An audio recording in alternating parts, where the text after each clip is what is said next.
Hello and welcome to the Everything is Black and White podcast. It's Monday, which means it's time for the Monday show with Aaron Stokes and me, Angie Musgrove. We're here courtesy of NordVPN to talk about United's victory over Bromley in the FA Cup, subsequent draw away to Birmingham, as well as some transfer tales. Hit up the link in the podcast description box for your discounted NordVPN plan. Hit thumbs up on YouTube, hit subscribe too, leave us a rating and review. Let's get on with the show. Aaron, welcome back. You all good? All good, and another game, another win, another happy, positive podcast. I mean, maybe a win in different circumstances, different type of win, different sort of episode we're going to have where we maybe dissect players who didn't take their chance and whatnot, but this Newcastle United train cannot be derailed at the moment. Yes, and fingers crossed the good form continues.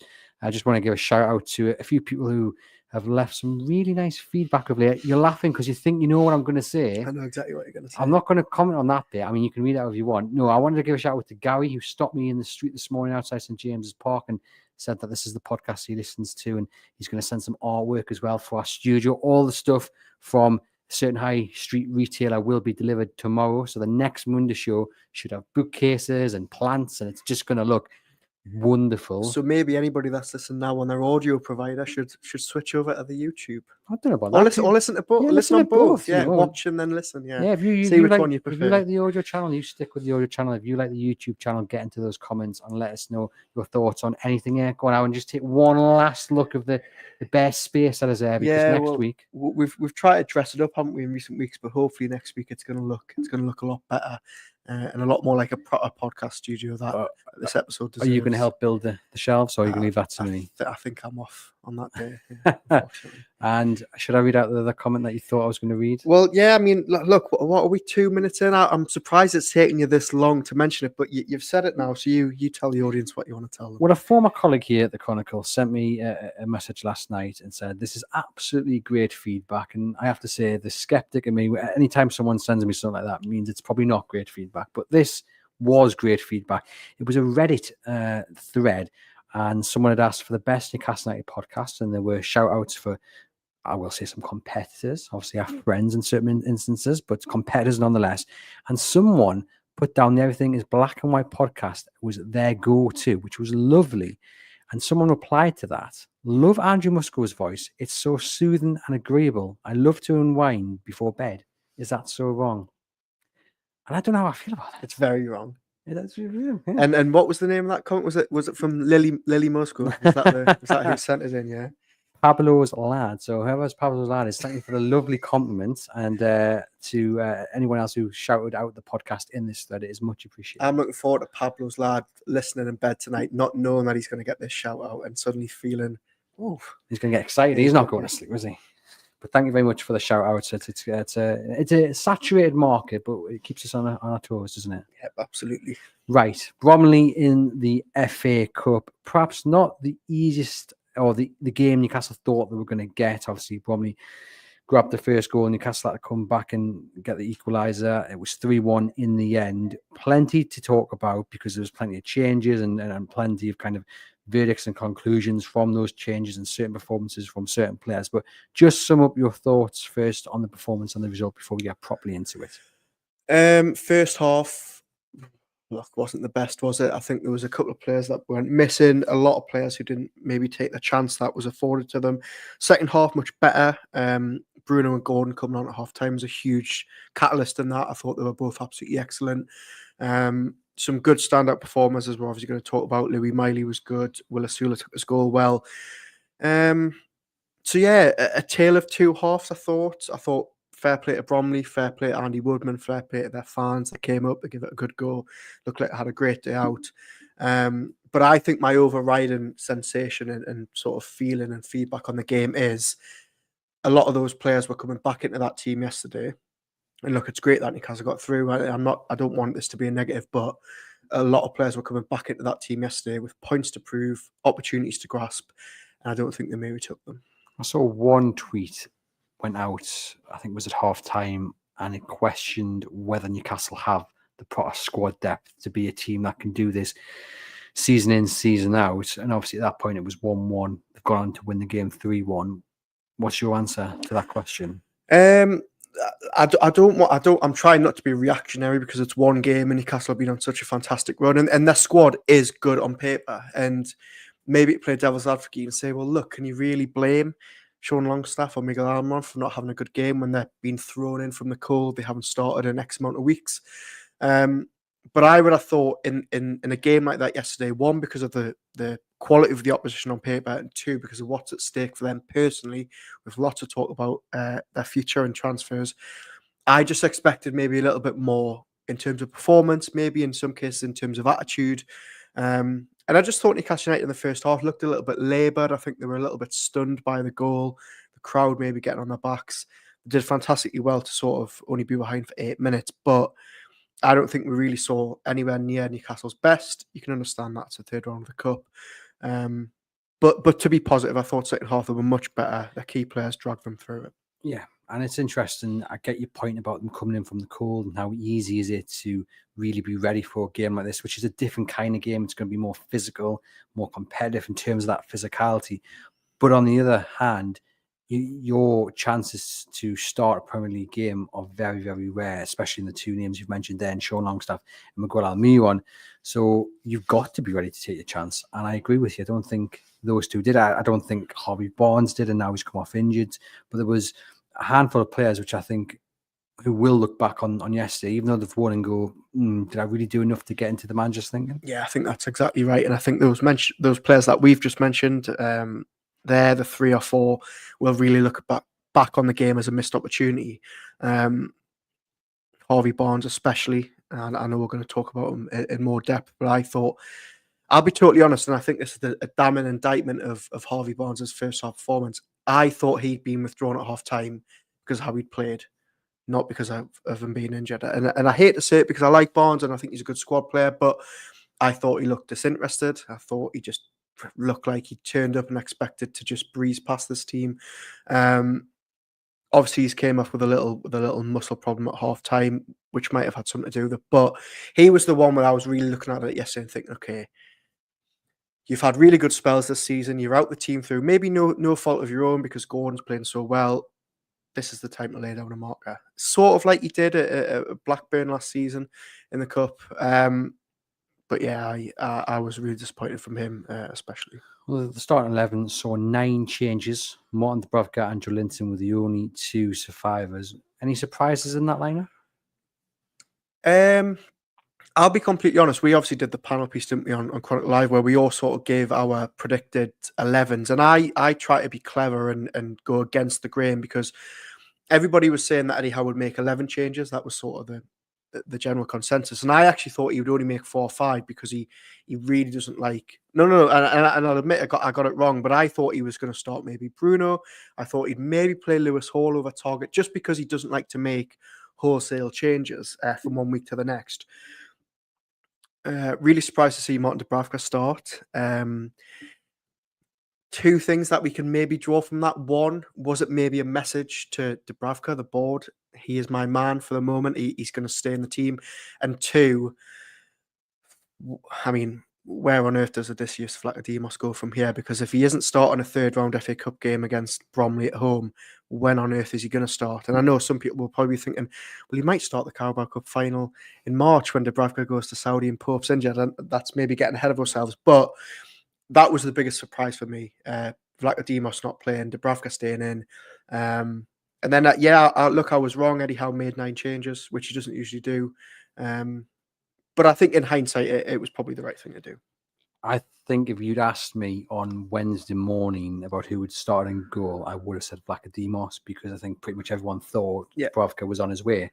I thought Vlachodimos would have started yesterday and he would have started on Wednesday against Wolves. Okay. Obviously, things have changed since then. Howe came out after Arsenal and said, I wanted to stay. It's my wish. Did you think after Arsenal when Howe said that he would play yesterday? I thought there was a strong chance that Dubravka would have gone in between Arsenal and yesterday. Yeah. Well, I mean, I said it last week, didn't I? This time last week, you said quick fire is Arsenal's last game. And I said, yes.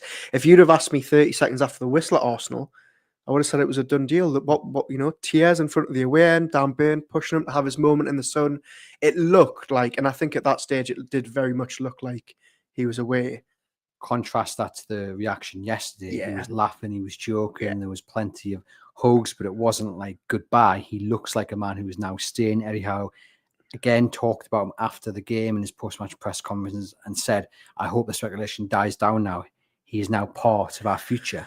That was the clearest message we've had so far, and it was it's probably as clear as he could have been without coming out and physically saying Martin Dubravka was not be leaving. I think the quote was something like, "I don't expect any updates to give you. He's ours. He's part of the future."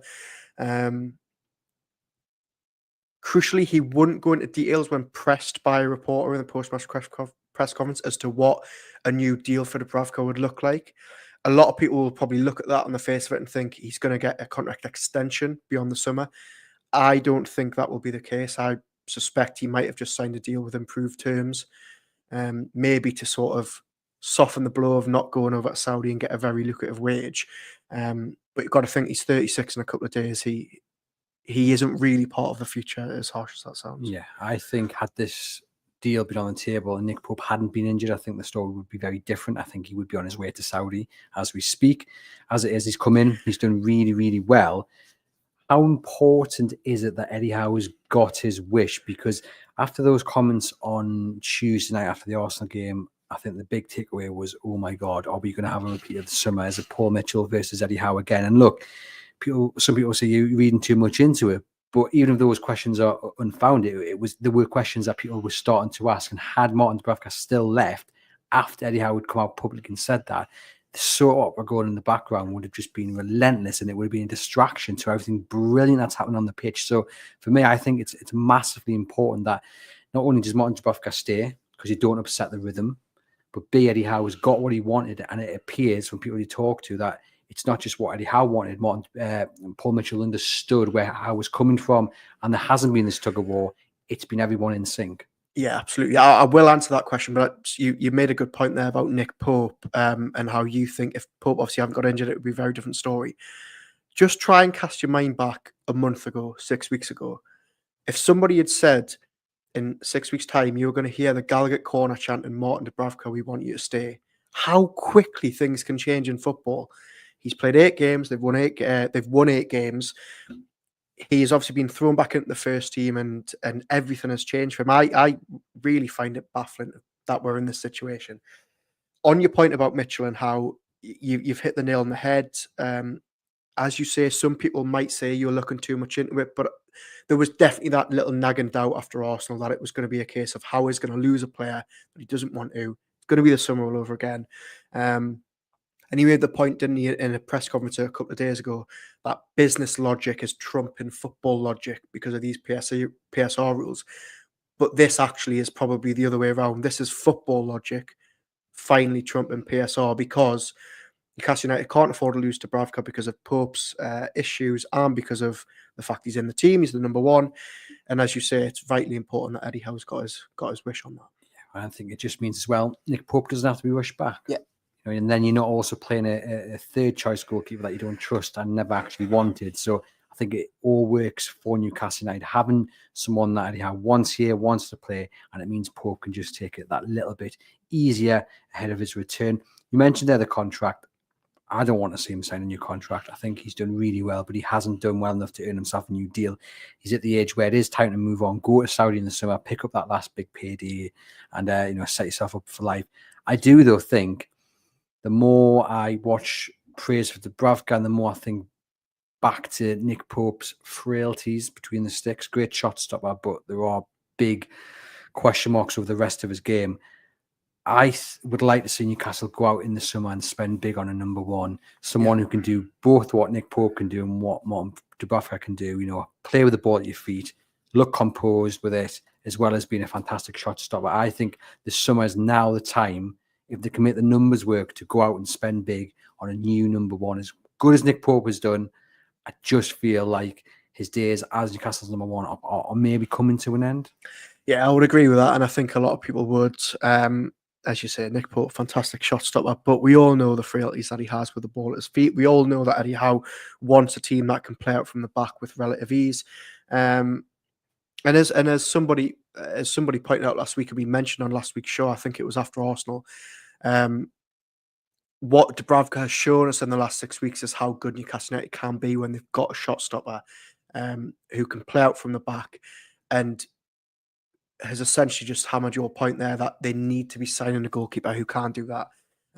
We know they're going to have more to spend in the summer. They're going to be those shackles are going to be loosened greatly financially, and I wouldn't be surprised if, whether it's James Trafford, whether it's another goalkeeper of that ilk, if we see maybe Nick Pope having some competition next season. Is this where you want to announce to your missus what you're planning on Friday night?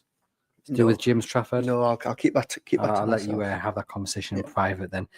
But yeah, it's really interesting that if you compare when Alisson at Liverpool was injured, and obviously that Calher in goal, and there was just a real desire to see Alisson back. Now, Alisson, Dubravka, Alisson, Pope, different levels, but you can kind of have the conversation about the number one and second choice, whereas we're not sitting here and everyone's saying we want Nick Pope back in goal. And I think that shows you, A, how well Martin Dubravka has done, but B, also that there are a lot of people who maybe think Nick Pope isn't at the level he once was, perhaps. Yeah, looking at Nick Pope hasn't done anything wrong. We all know the limitations that he has with the ball at his feet, but I don't think we've seen a drop off from Nick Pope in terms of his shot stopping. I think he's been, relatively consistent for Newcastle United. But one thing you've got to look at, and if we can just sort of fast forward a bit to the summer, Dubravka, you think will go in the summer. He'll probably get that Saudi move. Odysseus Flacco-Demos is not going to be the number 2 because at the minute, I don't even think Howe wants him as the number 3. So even just on the face of it, they are going to have to go and sign a goalkeeper as soon as Dubravka leaves. Now, I don't think Eddie Howe will want to go and sign a backup. I think he'll be looking to say, right, we are going to sign somebody who is going to be the number 1 long term. Yep, indeed. Let us know in the comments your thoughts on the battle for number 1 between Nick Pope and Martin Dubravka. Got a few people saying that Dubravka is better than Pope is one of the comments. We've got the kind of phrase saying it's all down to Pope's injuries, really. But there are a few people who don't rate Martin Dubravka all that highly. They got criticised by some for the goal that Bromley scored.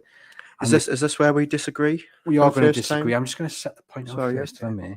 A lot of people have said, he hasn't really faced much competition. So what happens when he comes up against a team that is hot in form up top? I mean, I would say he's had to make a few important saves pretty much in every game, really. And when he's been called upon, he has done so. Okay, against Arsenal, he looked a little bit shaky, but still made at least that one good save against Martinelli, I think it was, to memory. But do you share those fears or that view that he hasn't really been tested, and when he is tested, his shot stopping ability or lack of it, in the view of some, will rise to the surface?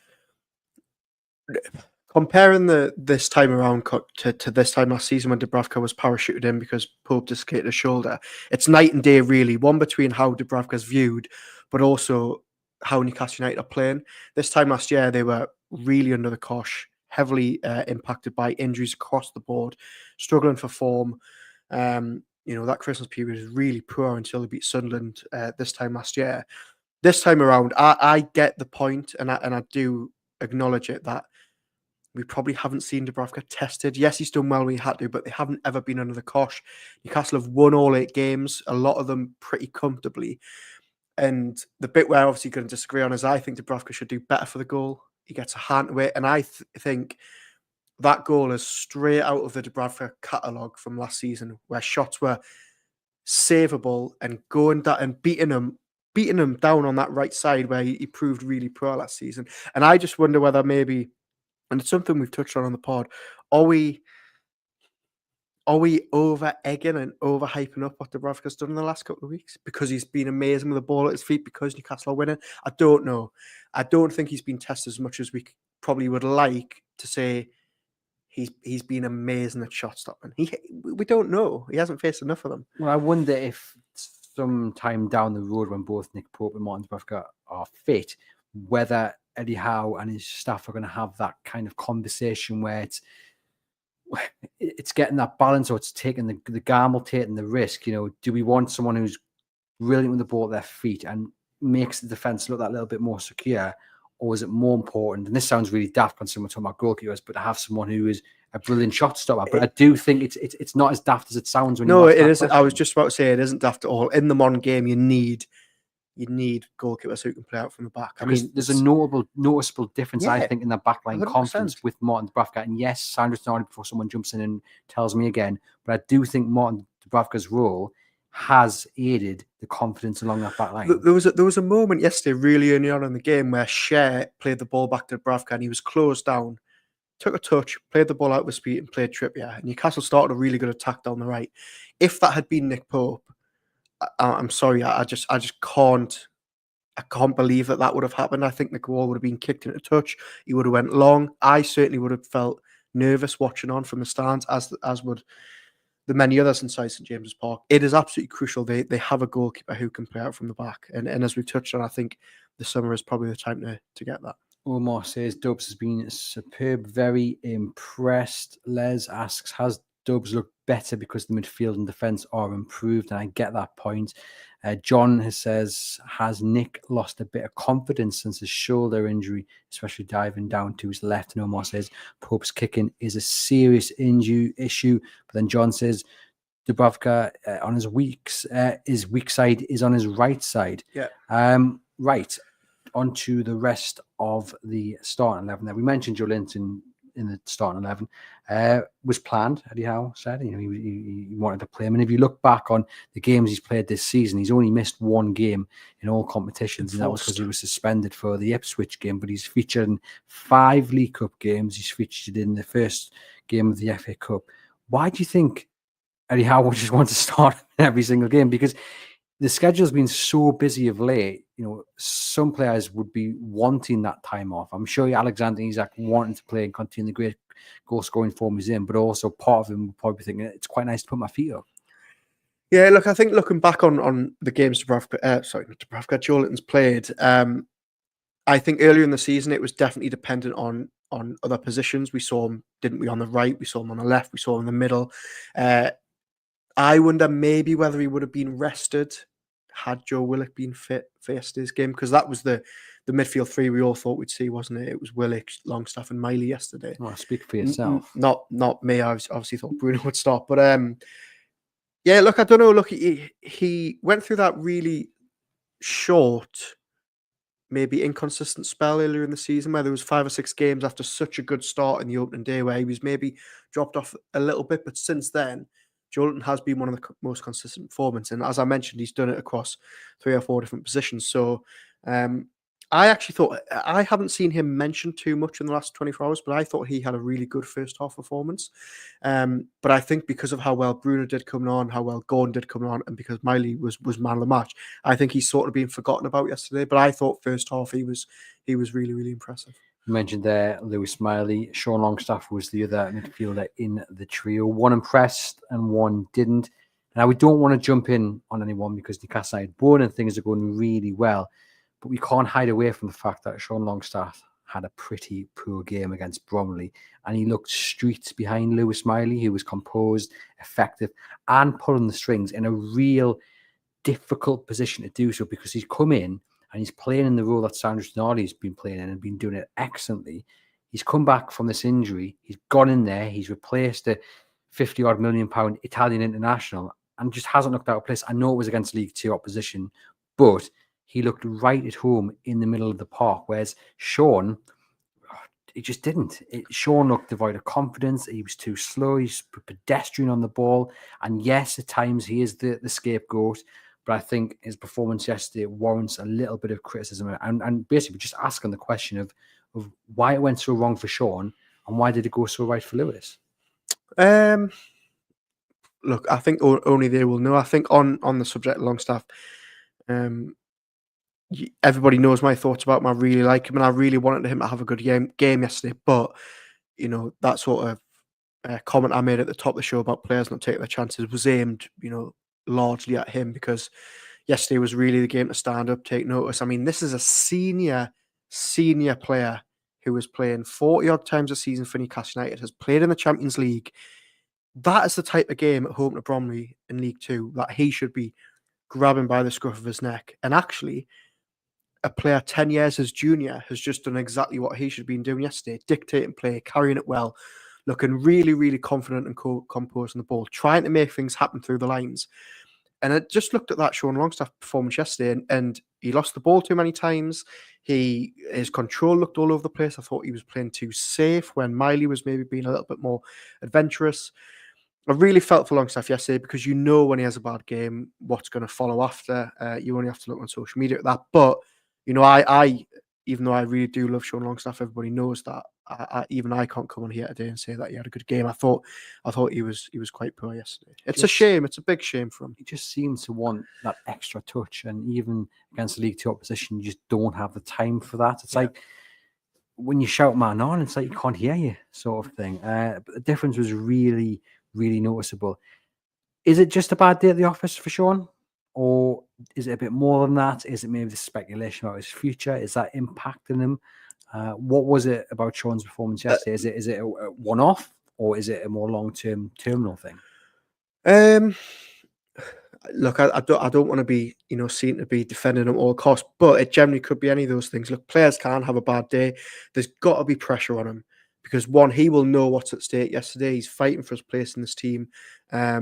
He knows the stick he'll get if things don't go right for him. And also, something I mentioned before, he's coming in from the cold. He hasn't played as much football as he's used to.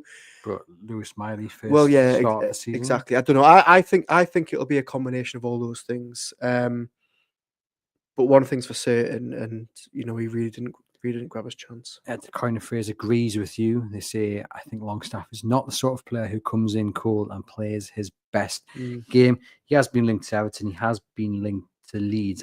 I think one of the big takeaways I took from yesterday's game is that if you're putting down the pecking order for Newcastle United's midfield, it goes Joe Linton, Tonali and Bruno probably all on the same level. Some would argue, in order. Tonali's probably first, others put Bruno, but they're the three first choice. And then I think Lewis Miley. I think Joe Willock with his injury issues and other injuries picked up, just become far too unreliable. And Sean just not impressing against a side which really he should be running wild over. And I think Lewis put in such a good performance that he is up there now ahead of Sean and Joe Willock in the pecking order. Yeah, I mean, we've talked a lot so far in this episode about grabbing opportunities, and the player who did that above all else yesterday was Lewis Miley. And I think in a lot of people's eyes, he probably went into that game, if we're talking about pecking orders, maybe fifth, maybe sixth in some people's eyes, purely because of his age. But, he's done himself a world of good with that performance. He looked really assured. And look, I know people say it's Bromley at home, but just the manner of his performance and the way he presents himself on the pitch, he looks confident. He's playing that number 6 role, which isn't an easy one to play, especially not at his age. But he just makes it his own. It's not the first time he's excelled in that particular role. He could be a fantastic backup to Sandro Tonali in a couple of these competitions going forward. Delighted for him personally because obviously it was his first start in probably 10 months for the first team.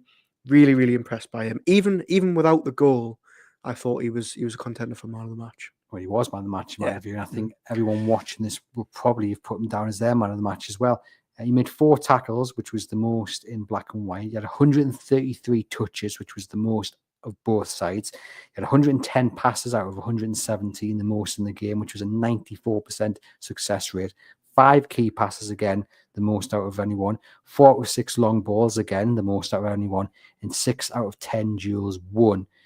Just a tremendous all-round game. And yes, we caveat by saying it's a League Two side, but he had to come into this game like Osula, like Harvey Barnes, like Sean Longstaff, like Lloyd Kelly, and take the opportunity presented to him. Because when your next opportunity comes, is it going to be in the Premier League?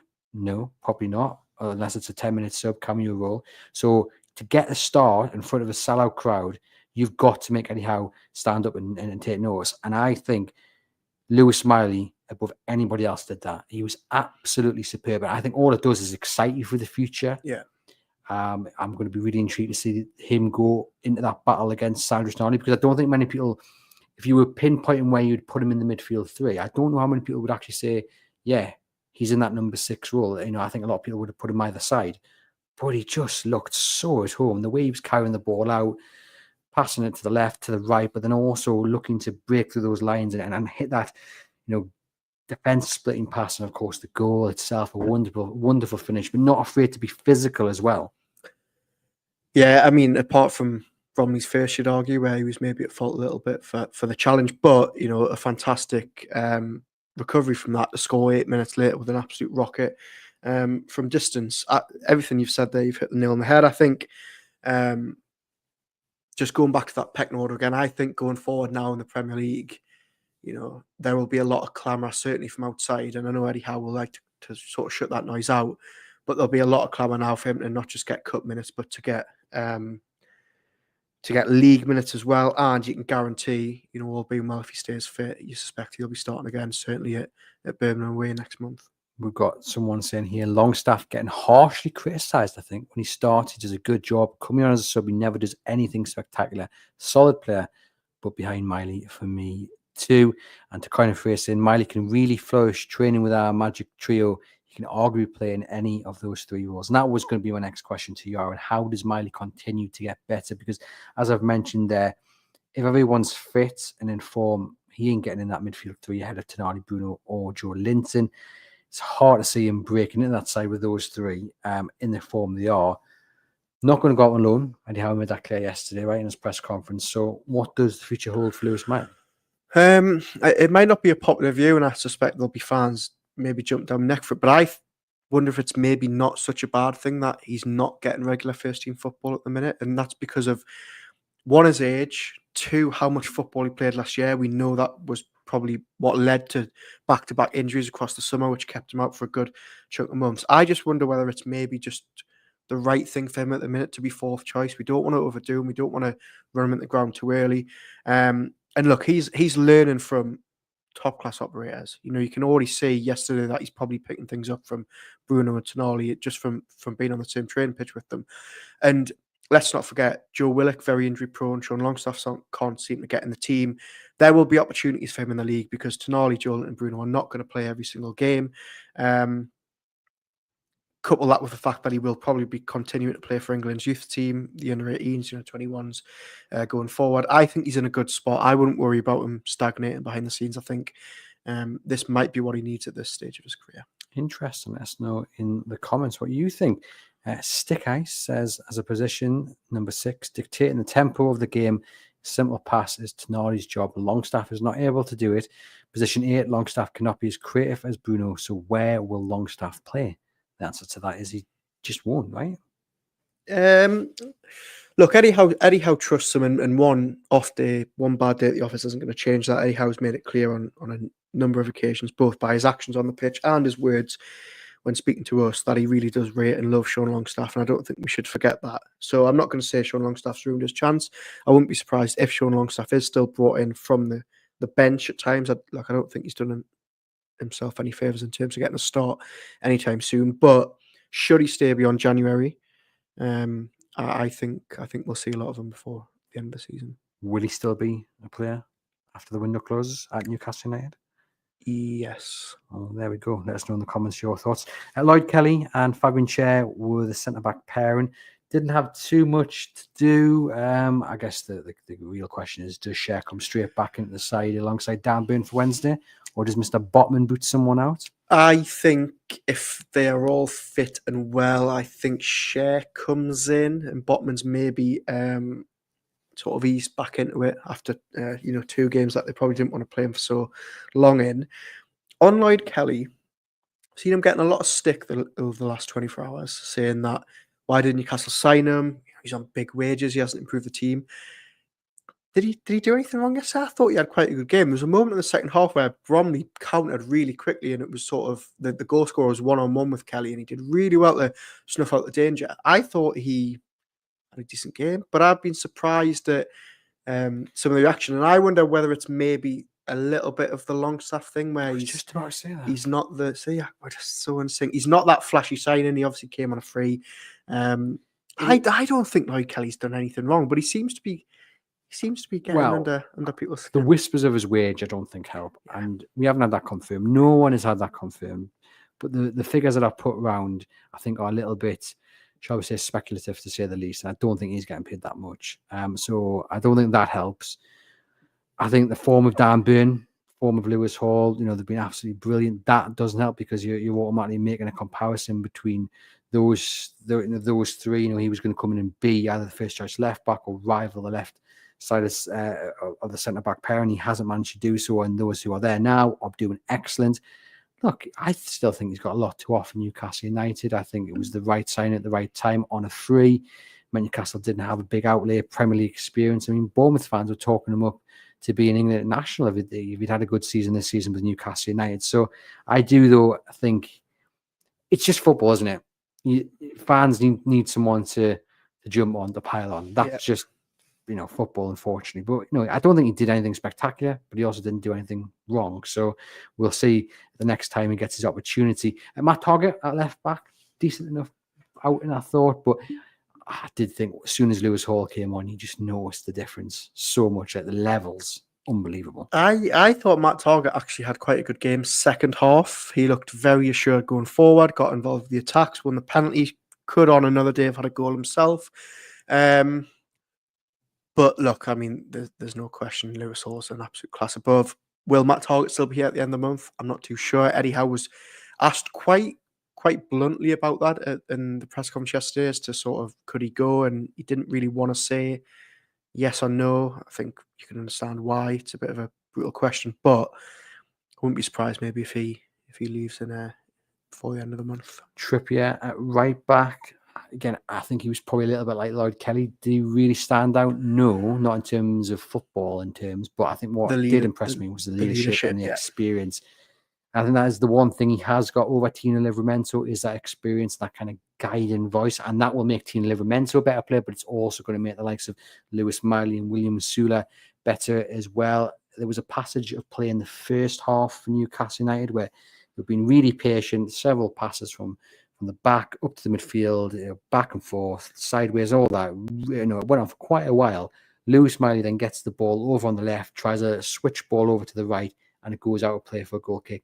And instantly Trippier turns around. He acknowledges the idea, puts his thumb up, but then turns around and he's gesturing. He gestures his hand down, calm down. He wanted to keep that patient building going. Don't try and rush it. Pass it when it's right. And if it's not, it doesn't have to be that Hollywood long ball. And there was a moment when the moment when Lewis Miley scored, Trippier was the first one to say, "We're not celebrating that. We're getting back to the halfway line because we've got to go again." As well. He told Osula to get back, and it's noticeable. Like obviously Bruno, when he came on, got the armband, and there's Bruno pushing Osula to the leaders, which I thought was lovely. But then you've got Trippier saying, "Get back into position," and it's the kind of the two comparisons between the leadership. One is driven by passion and fire, and the other one's a little bit more organized and disciplined, perhaps. But that all counts to a great leadership team within the club. And we saw as well when he's not been featuring Kieran Trippier on the touchline, he's been like a second manager, hasn't he? Just kind of always chatting away, organising. You can see when set pieces are being set up and he's like, dragging the players over. His experience, how key is it for Newcastle United? And is that the reason you want him to stay this month? It's one of the main reasons I want him to stay. I mean, I've got if I'm honest, I've got quite a long list of reasons that I want Kieran Trippier to stay, but that's certainly one of it because anybody who's listened to this podcast for a long time will be sick of us talking about it, but we go back to that cup final every time, don't we? And how he's been there and done it, and he's the only one really in that dressing room that's had those big game experience, won La Liga, been in a Champions League final, and I just think that's absolutely priceless. And you see it yesterday in a game where, as we've just touched on, he might not do it all with the ball, and he might have lost the yard of pace, and he might not be as good going forward as he once was, and Tino might be better at this and this, but he's such a fantastic leader. He's such a fantastic mentor. And I know that we'll have people listening in the audio, getting in the comments saying that he needs to go, PSR, blah, blah. We'll have people in this YouTube saying the same. But I think it would be absolutely daft to let Kieran Trippier go if you can keep him at the club. Do you think he'll be happy to play a bit part role? Because he's not going to get ahead of Tino Livramento if everyone's fitting on form. I think that boat sailed now. It's gone. Yeah, look, I agree. And I'm saying in an ideal world, you keep him. You've got to think of what the player wants. It's a little bit like Dubravka. Does he want one final payday in the sun? Does he want one final challenge elsewhere? He's obviously out of contract in 2026, so they've got another year of him if they want. He's been very, very close to the door in previous windows. If another offer comes in and excites him, I wouldn't be surprised to see him go. But if it was me and if it was Eddie Howe, and this is what Eddie Howe's done in previous windows, you do everything you can to keep him. And one thing we haven't mentioned is if they lose Kieran Trippier, you've got to remember they've got to go and replace him because they've only got Tino at right back. How much would it take for you to part ways with Kieran Trippier this month?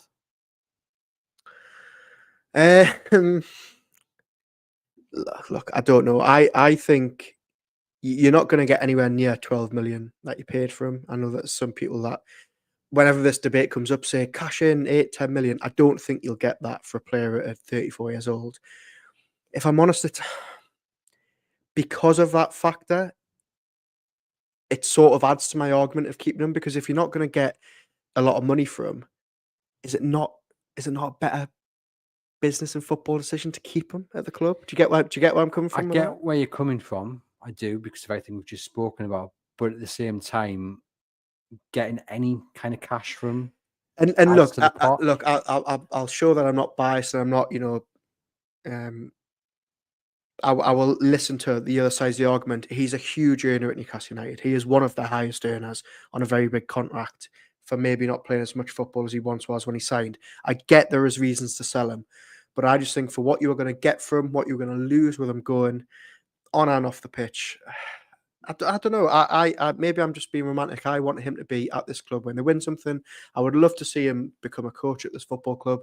But again, it goes back to what he wants. If there's a lucrative offer on the table elsewhere, he might think it's time to go. But I think that would be a real shame. You see, that's my issue with your argument there. You would love him to be at the club. I'm being too romantic. Yeah, you would love him to be at the club for when they win something. You want him to be here when they lift the cup. The Carabao Cup in March, yeah. I get that. I get that to a degree, but that's not the right way to go about things. But look, that's probably 9th or 10th on my list of why they should keep him. I've got so many reasons. Go on, name the 9 or 10 reasons then.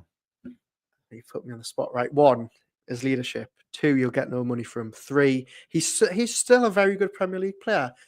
4, he offers really good competition for Tino Livramento. 5, he's a great mentor for players in and around the dressing room. 6, I want to see him win a trophy at Newcastle United. 7, you would have to replace him if he goes. 8, touchline. Yeah, great on the touchline. There you go. There's Okay. 8. Not 9, but give us a week and I'll think of a 9th. But you would get money from potentially. I think you'll get a couple of million from him. I don't think you'll get anywhere near 8 or 10 or 12 like you see people talking about on Twitter. But I don't think it's enough to make me want to part ways with them. Let us know in the comments. Interestingly, we've got a few people talking about Eddie Howe's approach to sales.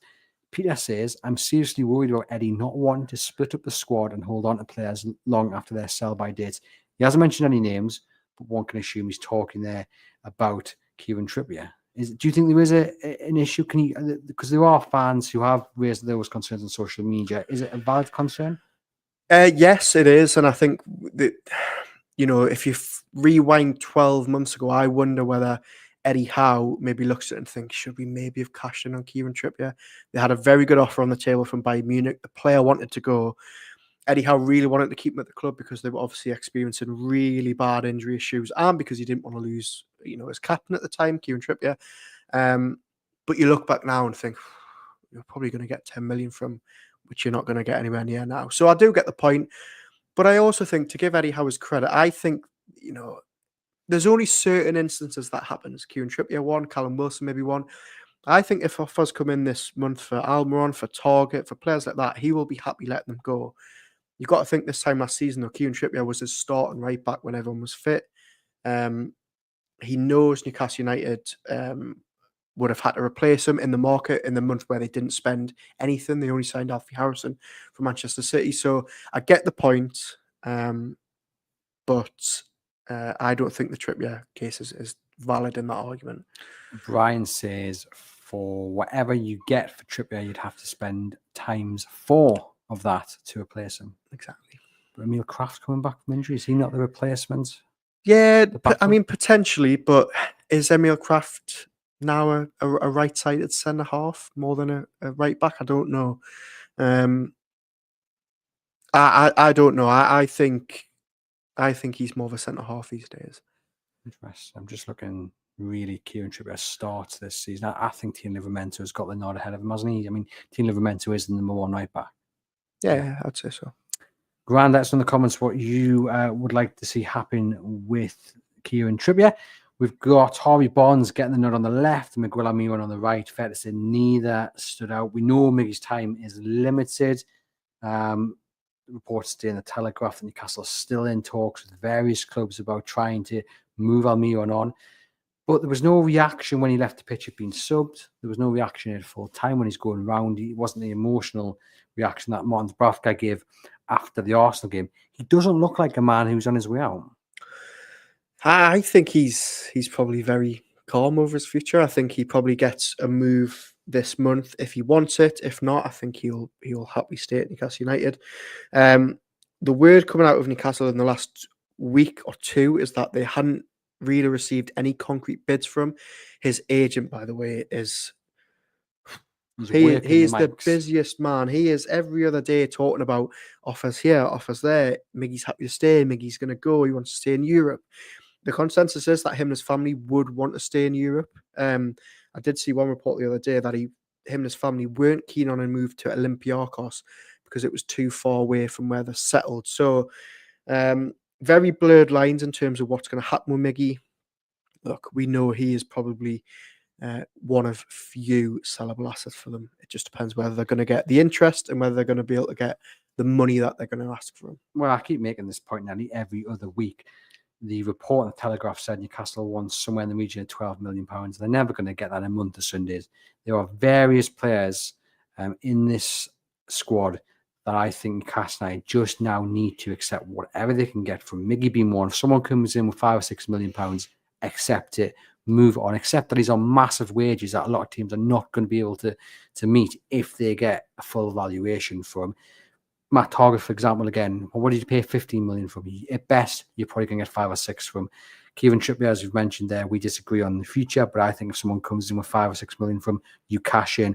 I think it's all about now just getting as much money as you can for what are essentially fringe players, put it into the purse, go out there and sign maybe one big name.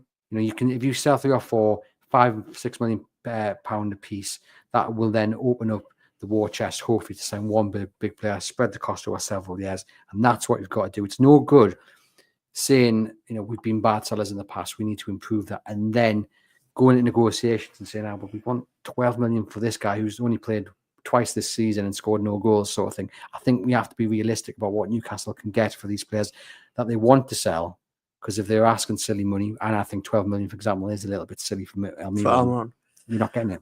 They'll probably do quite well to get 12 for Almiron, won't they? Bearing in mind, I don't think he scored a goal for Newcastle in 2024. So, yeah, look, I would agree. I think we don't need to go over all ground with Miggy, do we? I don't think you'll find any Newcastle United fan who think he's got a future at the club or wouldn't be sort of happy with him going, as harsh as it sounds. But I think the club has just passed him by. You know, he's been a fantastic servant. I mean, I only realised the other day he's played over 220 games for Newcastle. He's had a very good innings. Nobody will ever forget that month and a half where he turned into a combination of Messi and Ronaldo. Thank you for getting us to the Champions League. I think it's time to go.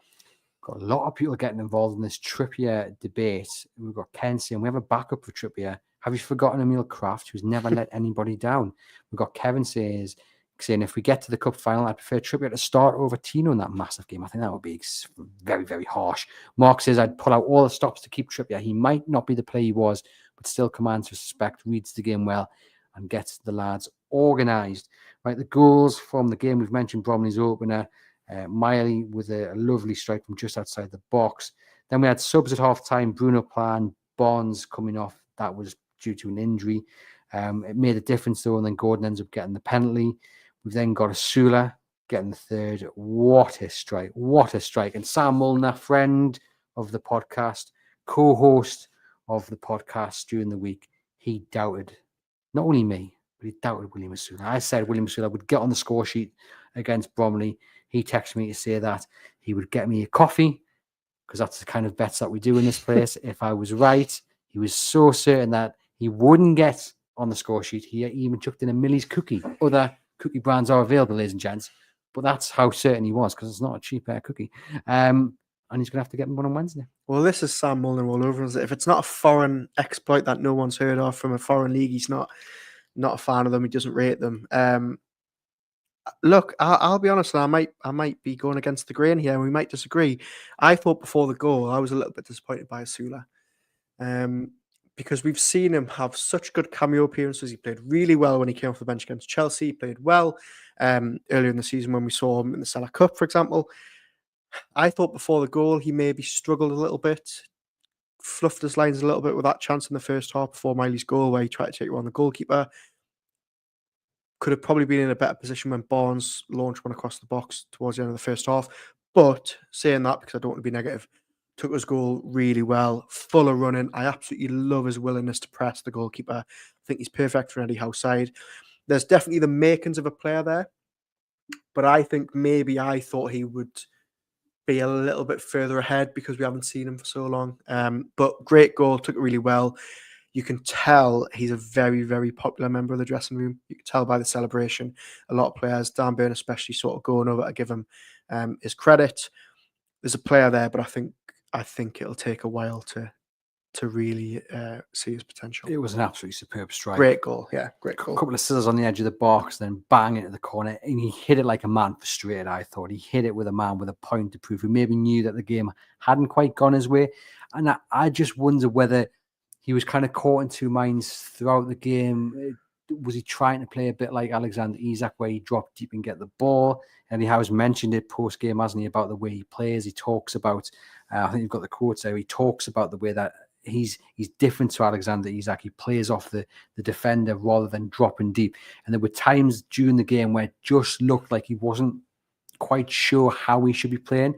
And I think had he played to his own strengths, we would have seen more. And I think more people would have been leaving the game a bit more impressed. But as it was, I think it was a little bit muddled, and it reaffirmed why Eddie Howe's taking his time with William Osula. And look, I've been one of those who've seen, why haven't we seen him? Why didn't he come on against Arsenal, for example? I have to admit, watching him against Bromley, I can kind of now understand why Eddie Howe's been really patient with him, because he's a bit all arms and legs. He reminded me a bit of Miguel Almiron in terms of just in terms of the way he's running. He's running, trying to chase everything. It didn't look organised, didn't look disciplined. But there's definitely ability there. Yeah. There's definitely talent there, and the goal was superb. And I just think maybe he was just unsure, really, should he be himself? Should be trying to be Alexander Isak. Yeah, and you've got to think he was coming in from the cold as well. He's been limited to something like 28 minutes in the Premier League this season across 6 games, I believe. It's tough for him, and yes, the opposition was League 2 standard, but it's tricky coming in the cold and leading the line like that from the start. Eddie Howe did speak about him after the game. He said it was a big moment for Will to get the goal. Any striker wants to score when they go to a new club. They want to score early just to settle them down. He's been waiting and waiting, needing that goal, really. It was a spectacular one when it came. What a strike. I'm delighted for him personally. He needed that. And he says that's the best of it, I think. Is it? Well, he did mention, didn't he, that about the whole comparison. But anyway, yeah, I haven't got those quotes about Isak, sorry. Anyhow, he did mention he go and find it. But Omar says, I agree with Aaron. The first half was average, just didn't do it for me. We've got someone saying Osula was playing without a fluid team behind him. Let Eddie and Jason work their magic. Interesting to see Gordon Isak and Osula start, and that's what Darren wants to see in the games to come. So a lot of people backing Osula, a lot of people happy to see Osula on the score sheet, but plenty more to come. But just getting that goal will be a massive boost for him. And it's a good way for Eddie as well. I'm not saying Osula's ever doubted his path to the first team. You know, look at Lewis Hall, it's worked wonders. But it is a good way for Eddie Howe just to sit him down and say, look, of course you want to be starting week in, week out. But look, we're starting to see now the rewards of just taking it easy, working with you on the training pitch. Let's continue that. Let's get the head down, and you'll get more moments like that. Yeah. You just got to trust the process. Yeah, absolutely. And it's been quite telling. And I think this is probably because of Callum Wilson's injury, but we haven't seen him play any under 21 games, which I think in an ideal world they would have probably liked to do with him just to get him some minutes in the tank. They haven't. They've kept him behind the scenes. He's been essentially the backup to Isak for all of 3 games this season. So, look, I don't want to make a lazy comparison, a lazy stereotype, but it worked for Lewis Hall. We were all screaming from the rooftops that we wanted to see him. Eddie Howe knows best, as he's proven time and time again. we just need to have a little bit of patience with Osula. We've got Darren saying, still think Osula more suited out wide. He's not a striker. Yesterday played well out wide and couldn't grab his goal. He's not your in the middle of the park type of striker. Sam says Kraft is a great squad player, but nowhere near the standard of Kieran Trippier. Trippier brings so much more to the football club. We have Tino and Kraft, who's back in training. No need to replace Trippier if he goes. Spend that money on another position. And mixes agree about Osula, but didn't get any service from Barnes or Miggy, so maybe charged about looking for the ball. Were you, I don't know what the right word is, were you intrigued by his removal from the pitch? Yeah, 21 minutes. Yeah, we were discussing this off air, weren't we? About Osula not getting 90 minutes. One, you wonder whether he's fit enough to play 90 minutes because he's had such limited game time. You were maybe thinking, does it suggest Alexander Isak may not be fit for Wolves? Obviously, we didn't see Isak over the weekend. Eddie Howe, interestingly, said he was planning on using Isak against Bromley in some form, but because obviously he felt that little hamstring twinge against Arsenal, he thought, we're not going to risk him. We will obviously speak to Eddie Howe tomorrow to get more of a clearer picture as to how Isak was. By all accounts, it doesn't seem too serious, but we've seen this before with Isak, haven't we? Where we think he's maybe just picked up a niggle and actually it turns out to be something more serious. Hopefully, it is not. And the quote I was looking for regarding Osula from Howe was, I feel a little bit for him because in the 2 games he started here, Wimbledon and Bromley, he's played against a back 5 and has had minimal space with congested back line. We have a lot of the ball, but we're working in limited space areas, and that's not really his best asset. His best asset, as you saw from the goal, is his pace, and he can score. We've seen that regularly in training. He can score. He's a good finisher, and that's what I mean about the difference between Isak and Osula. Where Isak drops deep, can get the ball, continue then into the box, whereas Osula definitely seems to like to play off that last man and then getting behind them when the ball's put over the top. But I think a fantastic goal for him. Decent enough performance, I think, to show that he's got something about him. Get your head down and you'll get more opportunities like that. And we've got some questions sent in, Aaron, mainly about the transfer window. So let's get into them. Before I do that, actually, just want to announce the winner of our competition. We had a copy of Rough Diamond, Paul Montgomery's book, to give away. If you haven't seen the episode with Paul, it was released on Christmas Day. Well worth a watch.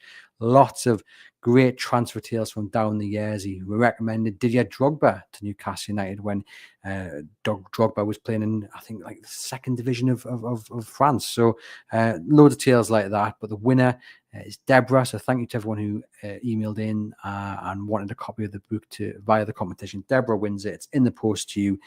Thank you very much for entering. Right, on to these questions then. Alan has emailed in, and you guys can do so via the EIBW podcast at reachplc.com. And he says, it doesn't really seem like the transfer window is open. Do you think the lack of business across the league will highlight the issue to the Premier League that PSR presents? It's killing the game. Yeah, it's interesting, isn't it? It's not just Newcastle that are hampered.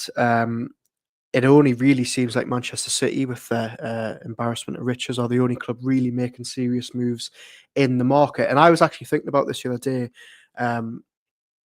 We always talk about the Premier League being the best league in the world, the most entertaining league in the world that everyone wants to play in. And I looked at Kvaratskhelia leaving Napoli to go to PSG, and I just thought, Premier League team should be all over that deal if Napoli want to sell him. Because nobody can, it does threaten to bring, the lure of the Premier League, into question. So it's definitely, something that the league will be aware of and will want to try and fix with changes that come further down the line. But on the flip side, I actually think it's probably a good thing for Newcastle, who we know can't spend in great amounts this month without selling. So thankfully, none of their rivals seem to be willing to either. And Villa have just announced a medical for a chap from Borussia Dortmund. Yeah, Almiron, a player that anybody who listened to our YouTube over the summer would have heard me wanting Newcastle to sign when they got rid of Minter. Newcastle obviously have been linked in the last couple of weeks, a little bit tentatively. Really good right-sided winger for Dortmund, left Arsenal's academy when he was younger. Really good talent, really good player, Daniel Almiron. A lot of people in the comments actually saying that. Christine asks, there was no emotion from Almiron as he left the pitch. He doesn't look like a man close to the exit. Do you still think he goes this month? And interestingly, Where Man in the comments has just put in that he doesn't think anyone will spend serious cash on Almiron because he could leave in the summer on a free. Well, his contract does run until 2026, so he's not going to go on a free in the summer. Obviously, cut price deal and all that, but that is why Newcastle are holding out for a bit of money for him. But we kind of discussed it, innit? It's just whether they can find the suitors for him. Yeah, and look, as we've touched on, the agent has been very, very busy on the airwaves trying to drum up interest. By all accounts, there is teams in Brazil, Argentina, the USA, Europe, Greece, wherever, wanting his signature. As it stands, it doesn't look like any Newcastle have received any concrete bids despite interest in his signature. But I think, put on the spot, I think he'll go this month. Wireman also asked, would you sell Murphy in the summer, as we didn't do it with Almiron when he went through his purple patch? Yeah, I think we discussed this, didn't we, on the pod last week or in midweek about selling players when they've had these really good purple patches. How much money would you have got from Miguel Almiron had you sold him before Newcastle United got to the Champions League? You probably would have maybe recouped close to that 20 million that you paid for him in 2019. I don't think I would be against Murphy going if you could get good money from him, but as it stands, he's a really key player in Eddie Howe's team, in good form. I doubt Eddie Howe will want to lose him without a fight if the money isn't right for him. I was going to read another question off the phone that was sent in, but I'll read this one from Darren. Malin, like I said above, why haven't we gone in for him at 20 million, add 3 million in on add-ons? So he's talking about the chap who's going to go to Aston Villa.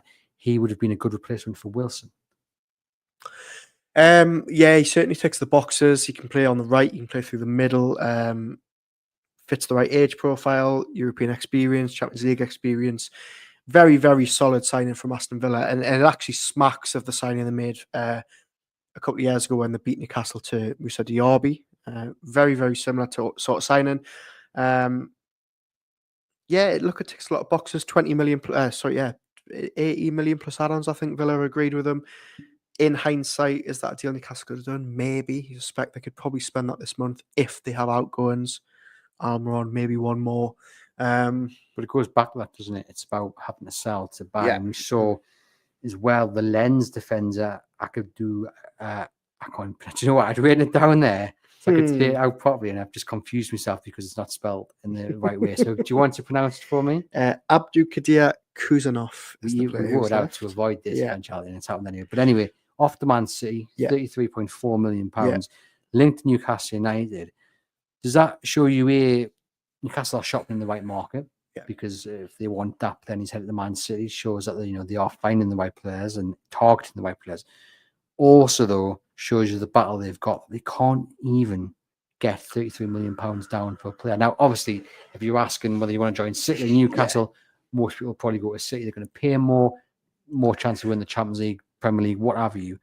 But at the same time, a little bit like the guy who's going to Villa now, is it just a case that Newcastle United, for all they want to improve this squad, they just can't this month?